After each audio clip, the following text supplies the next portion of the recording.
Father's Little Dividend once again stars Spencer Tracy as Stanley Banks. Shortly after coming to terms with his daughter's marriage, he now faces the prospect of becoming a grandfather. Welcome back to my Father of the Bride review series. In this sequel to the original 1950 film, Vincente Minnelli returns to direct, and the film takes on a similar structure as the original movie, as it sees Stanley once again recount the movie's events to the audience, breaking the fourth wall in the aftermath of everything. This time though, instead of the short time span of 3 months, this now takes place over the course of a year or so, recounting the announcement of the pregnancy to well after the baby's born. The main players from the last film all return here, including Joan Bennett as Stanley's wife Ellie, Elizabeth Taylor as their daughter Kay, and Don Taylor as her husband Buckley, among others. And once again, while everyone is charming with a great dynamic among everyone, this is mostly Spencer Tracy's show, with Stanley being the most fleshed out of everyone here. And it does play slightly into the same formula of him going through some emotional strain as he prepares for another life-changing experience, and the fact he's a ticking time bomb but can't quite get the words to express it all the time. Though this time around, Elizabeth Taylor gets a little more to do as well, as we see how everyone around Kay tries making decisions regarding her baby without really consulting her, and that starts to get to her.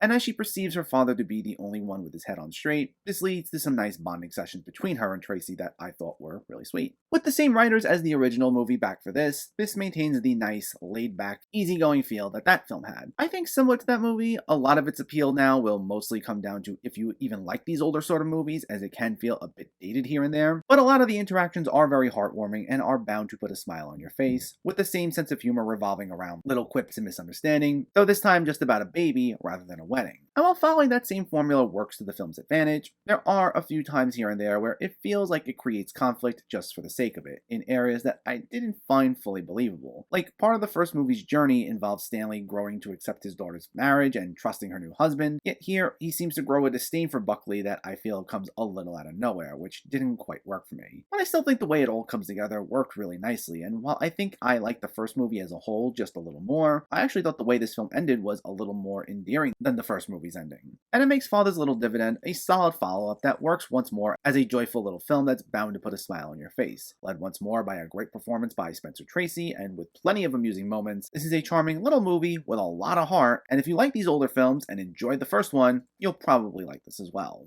Father's Little Dividend gets a 7 out of 10. So stay tuned, as up next will be my review of the first Steve Martin movie, and in the meantime, let me know, did you see Father's Little Dividend, or are you planning to see it, and what were your thoughts? Did you like it more than the original Father of the Bride? Less than it? Let me know in the comments below so we can discuss. Also, if you enjoyed this video, please give it a like, and share it, and for more movie reviews and film discussion, please make sure to hit that subscribe button to stay updated. Thanks for watching everyone, and keep having fun with film.